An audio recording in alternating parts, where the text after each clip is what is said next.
Hey there, you're listening to the Not So Breakfast Show with Sasha and Ish.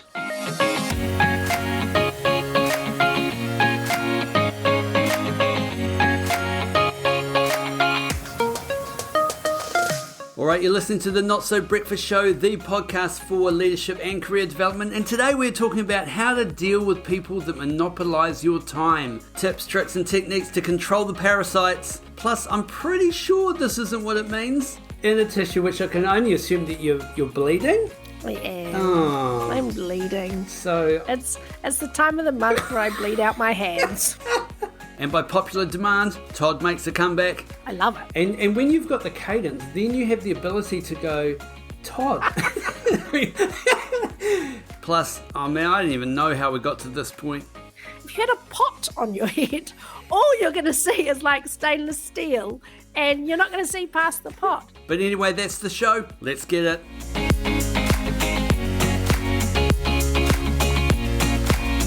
Last couple have been really good ones, actually. I've been listening a few times. Good.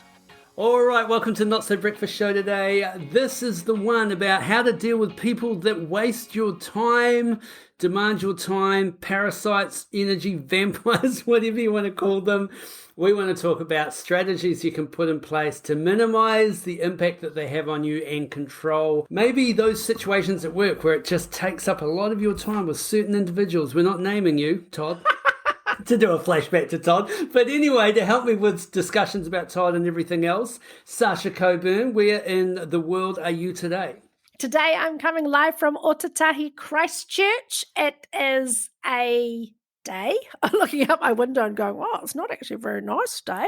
It's a day here, and I am looking forward to your tips on how to deal with people who soak up time. I'm a giver, so I'm really happy to give people my time and to sit with people in their pain, to hold space for people. But I'm also pretty good at recognizing when neither of us are being helped by the time we're spending down in the dumps, just relitigating stuff over and over again. So I think this is, I'm looking forward to listening and to lurching in from time to time too. One thing I would tend to frame up right at the beginning, and it's something that we've talked about before, is like, is this a lesson that you're meant to be learning? So is this possibly something that you're creating where you give people like this a platform so they feel that they can actually come and monopolize your time because you always listen to them. You always give them the opportunity to do so. And things don't happen to you, they happen for you. We've talked about that before, haven't we, Sash? Yes, we have. So there might be some life lessons that are coming down the pipe for you. Because the first step to always understanding any problem is to take a kind of a 360 review around it. But start with yourself and say, is there something in my behavior that means people come to me and just soak up my time? And recognize that in and of itself, that's not good or bad, it just is. And that there's a good side. That means you are warm and approachable and friendly and have a listening ear, and possibly you're empathetic. And there's a bad side, and the bad side is maybe you're a drama queen that doesn't help people get out of the pain they're in, but you just sit there and revel in all the drama. And on some level, you're not giving them a message that says, hey, it's not okay. And maybe not even that you revel in the drama queen. Maybe your sense of worth in your own time means you don't prioritize the things that you want to do. And so you get to the end of the day and you go, everyone else's priorities have been imposed on me today, and I haven't got done the things that are on my bloody list. I mean, that's partly called being a mum. But we're working on that, right? As another frame of context for this as well, is it actually a personality issue that you're having with this person? And so the time is going 5 times slower than it normally would if you liked the person or gelled with the person? Or is it a work or style issue? Because they're solved slightly differently. So let's say that person A is coming to you and they want to have a meeting. Do you get that sick feeling inside of, I don't want to spend time with this person at all? And actually in the context of your week, it's only 20 minutes and you are having good conversations and they're productive, but it's draining and you struggle with that 20 minutes more than any other meeting that you have because your personalities don't align. Maybe we could talk a little bit about personality stuff. But before we do that, Sash, can we talk about your finger? Oh, you've only just noticed? No, well, I was noticing it as I was talking before, that you're slowly gift wrapping your finger in a tissue, which I can only assume that you're bleeding. I am. Oh. I'm bleeding. So it's the time of the month where I bleed out my hands. What happened? You know me, Master Chef. So last night I prepared a delicious meal for my team at work. We do this thing called Lunch and Learn, and it used to, okay, so to be fair, we've done it twice, I think, or maybe this is the third time. And so people bring their lunch, and I thought, well, seeing as I'm just up the front yabbering at everybody, maybe I should feed them. So I made my very special duck salad, but yeah, I was a little bit aggressive with the knife, and and I'm just a bit reckless, and it just keeps opening and bleeding everywhere. So there was a little bit of Sasha in every bite last night? Oh, look, this is my so I've just shown Ish the remote control for my heat pump, and it has a whole lot of dried blood on it. It's like a crime scene.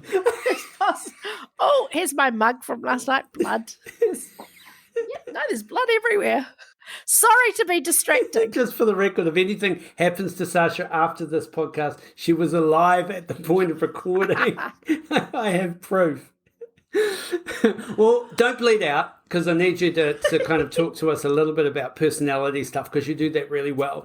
And personality testing or profiling, if you haven't done it before, is a really interesting way to figure out, one, how you might need to adjust your behavior to other people, or two, identify what types of other personality traits someone might have that may cause time to feel like it's slowing down or it feels like harder work. Yeah, so let's just put all the usual academic qualifiers please. that I put across personality profiling, which is that for the most part, it's not worth a pinch of shit.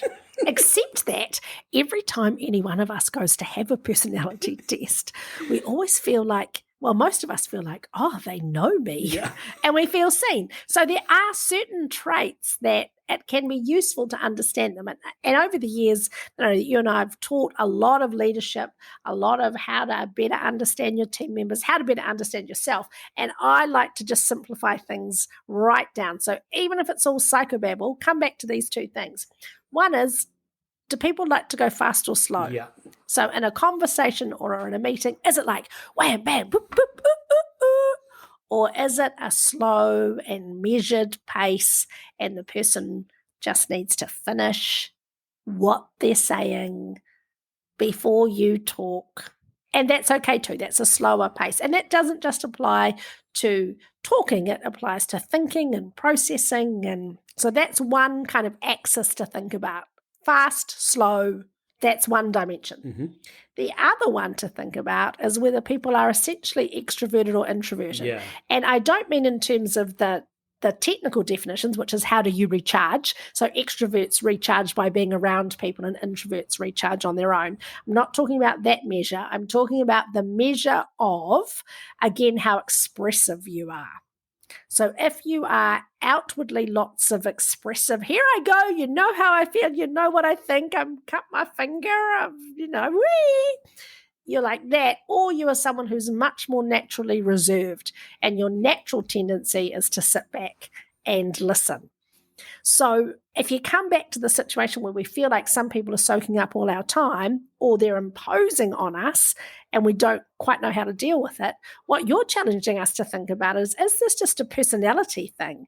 And we have this perception that they're taking so much time, either because we are introverted and they just walk into our office. I mean, if you're lucky enough to have an office, most of us are working from home. So they interrupt us on a Zoom call and they just yabber.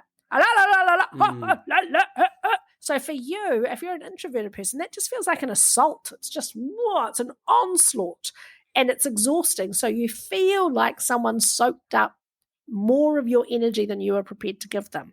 And the reverse of that is if you're a bit like me, hey, la, la, la, and someone's going slow, it feels excruciating. Yeah. But if I recognize it and I get out of my own head in terms of what serves me best right now. And I say, how can I best help this person in terms of what they need? Because if they are in genuine need, I want to help them. Yeah. And if you do have that person that is constantly coming to you, asking you questions, or constantly on your radar about things, this might be counterintuitive for you, but I think you are better to actually give them a regular cadence for a meeting time with an agenda where you can both show up and have a discussion, as opposed to reacting to everything that's coming through from that person. Because they don't have maybe a regular platform where they can have a conversation with you, they're just going ad hoc.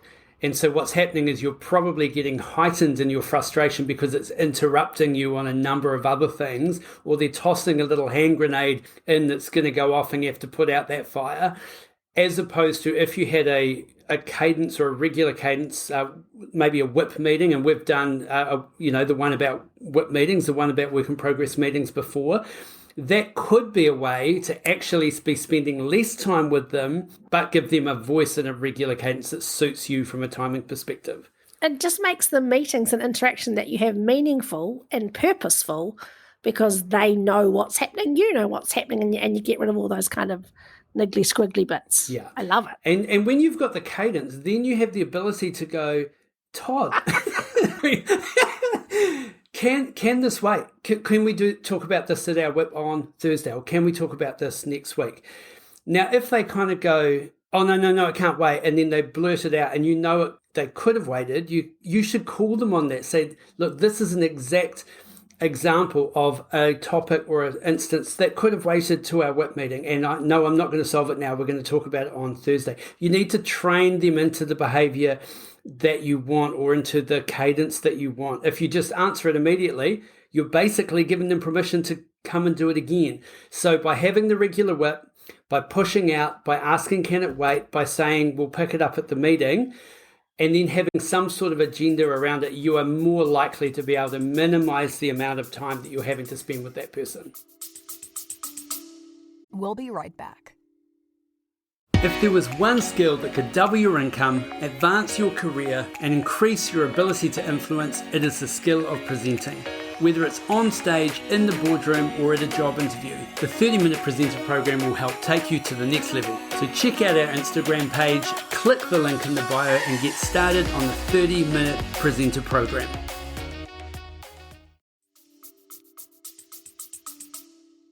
Oh, preach. And you know what I love about that too, is that if you are having a regular slot to deal with things, a certain number of issues will resolve themselves before the meeting even comes. And so it will reduce the number of things that you have to talk about. And I think this works in relationships too. I don't know if you've been in relationships like this, and it's not always gendered, so it's not like a male female thing. But it's when one person wants to talk about the relationship all the time. So one person's going, oh, honey, I just don't think we do enough socializing, or we don't do enough charity work together, or whatever the thing is. And the other person is like, how about we just watch TV tonight? I didn't know that every night has to involve an excavation of our relationship where we reflect on what's just happened over the last hour and whether or not I did or didn't walk fast enough from the kitchen to the couch with the cup of tea I made you. And so it can feel exhausting if you're on the receiving end of that. But essentially what it is, the person who wants to talk about it either has some insecurities or some challenges, and if it was important enough to them and you cared about it, you could do a State of a Nation. Right, once a month we have date night, and we spend the first 5 minutes talking about how much we love each other, and then are there anything about our relationship that we need to discuss? I mean, I'd be exiting that relationship pretty quickly, but if that's your bag, yay, good for you.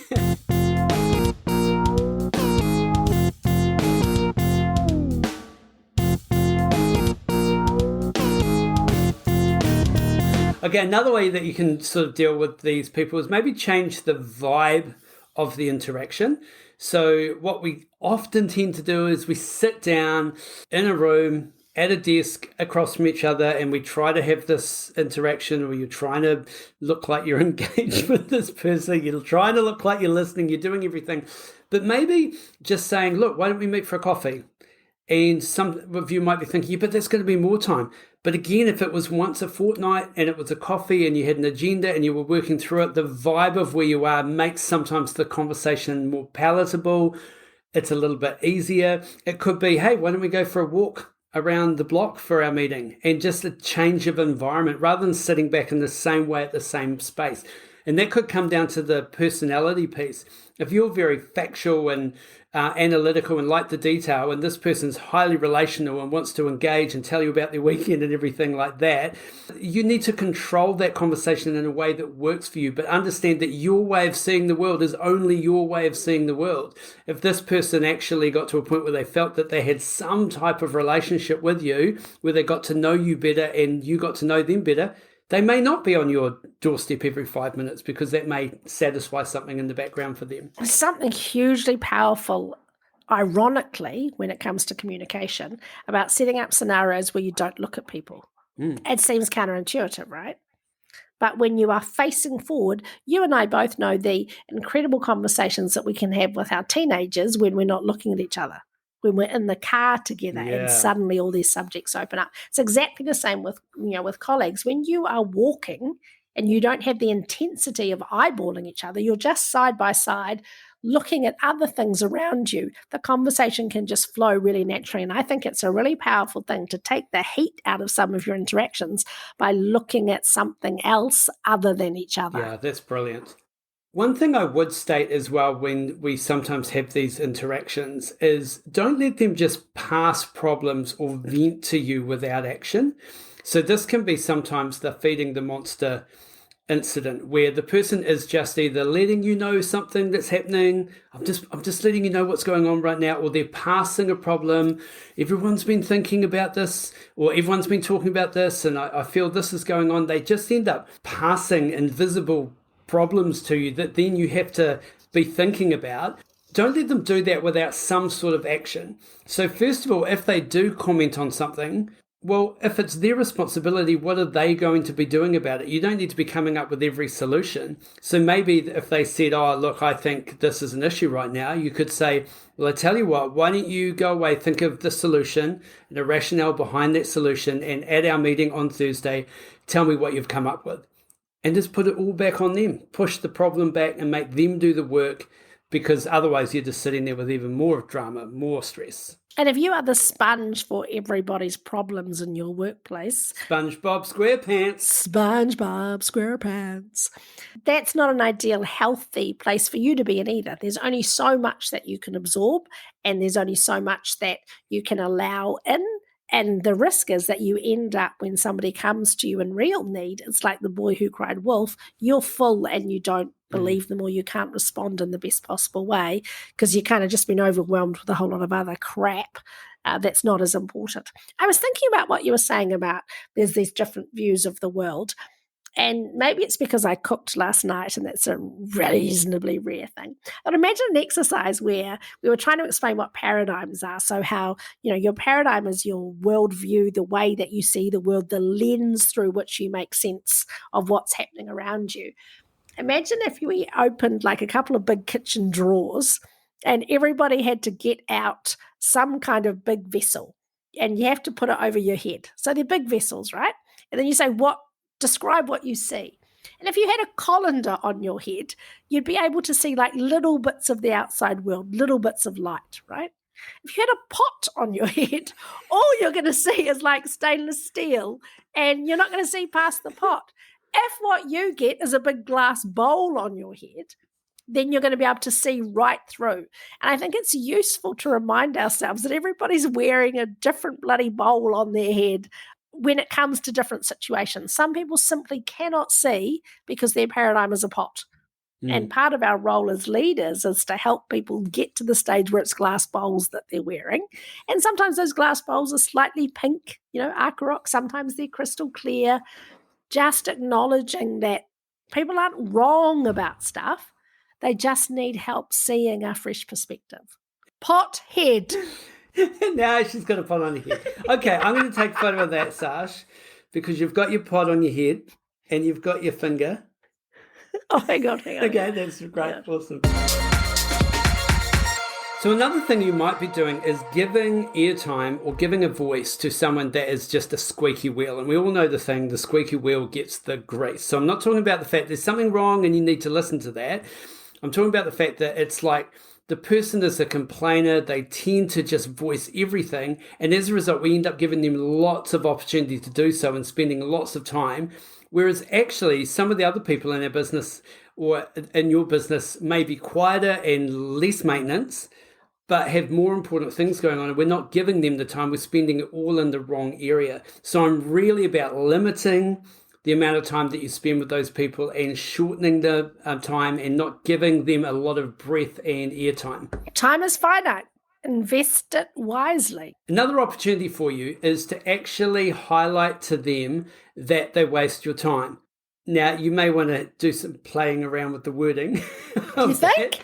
Yeah, maybe a little bit, but actually just pointing it out. They may have no idea of the fact that they're wasting your time because you always give them opportunity to talk. Because you're polite. With them Because you're polite. You've been well raised. So if you can point it out and say, look, actually, here's the situation. I really struggle with the meetings. I feel we're not getting what we need out of those meetings, and it's spending a lot of time just having conversations. Or I feel you're coming to me with a lot of problems and you're not coming to me with a lot of solutions. If you can at least switch on that level of awareness, it may be a development opportunity for them. Then design and plan out what the behavior or what the interactions could look like in the future. Totally. Because the realization is you are part of this problem. You have co-created this scenario where people feel free to come and just monopolize your time. So what are you going to do to fix it? And what I love about your suggestion is that we're going to sit down and say, these meetings are not working for us. I don't think they're as productive as they can be. I've done the analysis and it turns out it's your fault.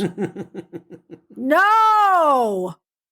I've got some suggestions for how we can work more productively together. Yeah. And you sometimes see this even in a team meeting where you've just got one person who is always the voice in the room, that always has to be talking, that always answers the questions, that always monopolizes stuff. And you and I, when we do facilitation, you always have the one person that you're trying to shut down or not give airtime because they're basically taking the breath away from everybody else because they think they're being helpful by answering the question, but by doing that, they're shutting down the environment. So using opportunities to switch on levels of awareness. Say, have you noticed that you're always the person that's answering the questions? And then suddenly they might go, oh, I didn't even realize that. And when that happens to me, I say, I am the person answering the questions. You just don't. But that's because I've got places to be. And if we're going to wait for all these dumb fucks to bloody these non-contributing zeros, it's like if it's the answer you want, here's the answer. Can we move on now? Because here's another perspective, right? I feel, marginally attacked through my own insecurities, as you describe the person who's always talking in the meeting and I'm not talking about meetings I'm running, I'm talking about meetings I'm a part of. And our motivation can be pure. It's that we want to help everyone. We've got things to share. We want to keep things moving along. Sometimes it's even empathy for the facilitator. We've been the facilitator, and you know how frustrating it is to say, so, any thoughts on that? Who's got some observations? And the room goes silent. People like you and me, Ish, go, we can fill that space for the facilitator. So we do end up contributing. And it's actually really hard to get the balance between how do you serve the room by keeping things moving versus how do you serve the room by allowing other people to feel the pressure of the need to contribute. And I think sometimes people like me in particular take the opportunities away from others because we rescue them from feeling the discomfort of actually having to voice their own opinion. Yeah. And it's not that we're bad, evil, oxygen hugging people. We can have good intentions, but it still means we need to switch on our awareness. Yeah. And also, if you are the type of person that sits in the room quiet, then this message is for you as well, because you're not serving the room by sitting there saying nothing and just sitting under the radar. And then later on kind of going, oh, I'm not sure they should have done it that way. You have an obligation to be a presence and a voice. You're the voice, try and understand it. Make a noise and make it clear. Oh.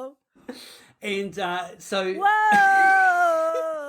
And so as a facilitator, our responsibility is to bring those people out and their opinions into the room so they can be heard. But do hear this, if you are the type of person that sits in a room, you need to be putting yourself forward as well, because otherwise you will get overlooked.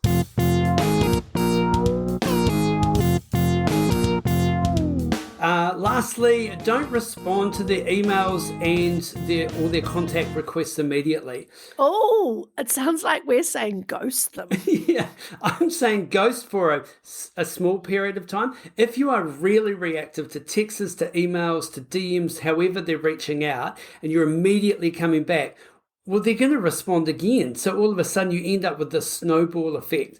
I would wait, maybe even the next day respond, but when you respond, don't even answer the question. Just kind of get them to take stock of what they're saying, and yep, we can discuss that at our WIP meeting. Like literally shut it down and put it back in the agenda, back in the cadence, because that's how you're going to get on top of that behavior.